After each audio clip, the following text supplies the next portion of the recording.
LPU ప్లేస్మెంట్ల రికార్డులు సృష్టిస్తోంది. Final year student 2.5 కోట్ల ప్యాకేజ్ పొందుతున్నారు. 1700 మందికి పైగా ఎల్పియు స్టూడెంట్స్ 10 లక్షల నుంచి 2.5 కోట్ల ప్యాకేజెస్ పొందారు.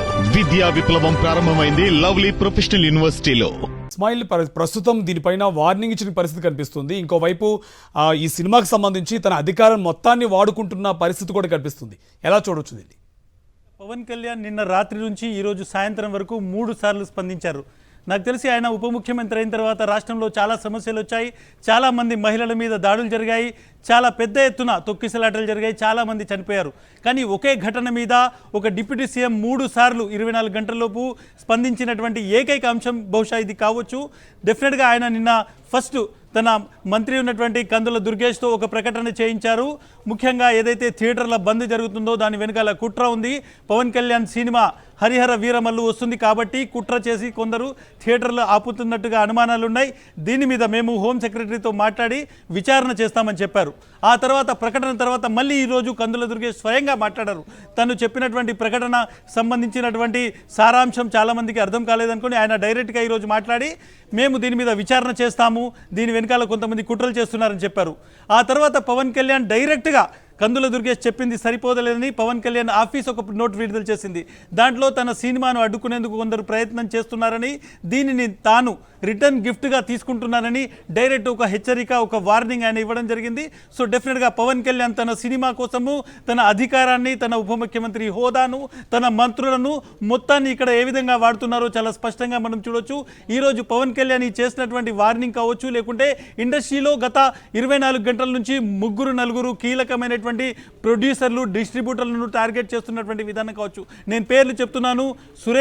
దగ్గుపాటి సురేష్ బాబు కావచ్చు, దిల్ రాజు కావచ్చు, అల్లు అరవింద్, ఈ ముగ్గురిని చాలా తీవ్రంగా ఒక వర్గం, ముఖ్యంగా పవన్ కళ్యాణ్ను ఆరాధించే సోషల్ మీడియాలో ఉన్నటువంటి ఒక వర్గం చాలా దారుణంగా, హీనంగా వీళ్ళను నిన్నటి నుంచి ట్రోల్ చేస్తుంది. పెద్ద ఎత్తున వీళ్ళకి సంబంధించినటువంటి ట్రోలింగ్ జరుగుతుంది. సో పవన్ కళ్యాణ్ కూడా అదే మెసేజ్ ఇస్తూ కొందరు ఏదైతే లీజుదారులు ఉన్నారో, థియేటర్ని ఎవరైతే లీజ్ నడుపుతున్నారో వాళ్ళే ఇదంతా చేస్తున్నారు, వాళ్ళు చేస్తున్నటువంటి వ్యవహారాలపైన విచారణ చేస్తాము, వాళ్ళు ట్యాక్స్ కడుతున్నారా లేదా చూస్తాము, నాకు ఇచ్చినటువంటి రిటర్న్ గిఫ్ట్కు నేను కృతజ్ఞతలు చెప్తున్నాను, ఎట్ ద సేమ్ టైం నేను కూడా వాళ్ళకు చాలా రిటర్న్ గిఫ్ట్ ఇస్తానని తను చెప్పగానే చెప్పాడు. ఈ ప్రకటన ద్వారా ముఖ్యమంత్రిని ఎందుకు కలవలేదు, తన ప్రభుత్వం వచ్చిన తర్వాత ఎందుకు మా దగ్గరికి మీరు రాలేదు, ఎందుకు మాకు దండాలు పెట్టలేదు, ఎందుకు మా దగ్గరికి వచ్చి మీరు మమ్మల్ని విన్నవించుకోలేదు అని ఇండస్ట్రీని ఒక విధంగా బ్లాక్మెయిల్ చేసేటువంటి ఒక తతంగం అనేటువంటిది డైరెక్ట్గా అధికారికంగా ప్రెస్ నోట్ రూపంలో, ప్రకటనల రూపంలో జరుగుతోంది.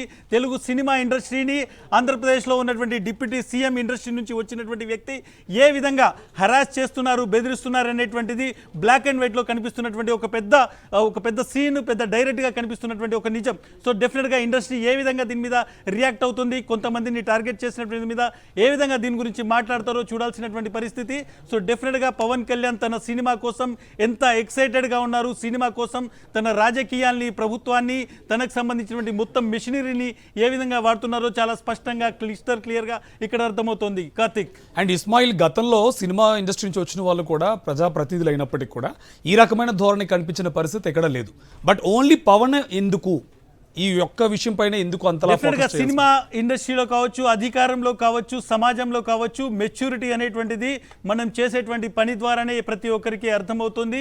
ఇప్పుడు ఒక ఉప ముఖ్యమంత్రి తన సినిమా కోసం డైరెక్ట్గా తన సహచర మంత్రితో ప్రకటన చేయడము, తన ఆఫీస్ నుంచి డైరెక్ట్ ప్రెస్ నోట్ రిలీజ్ చేయడము, చాలా స్పెసిఫిక్గా చెప్తున్నాను. కందుల దుర్గేష్ కేవలం ఒక సినిమా పేరు మాత్రమే తీసుకున్నారు, హరిహర వీరమల్లు అనేటువంటి సినిమా గురించే తీసుకున్నారు.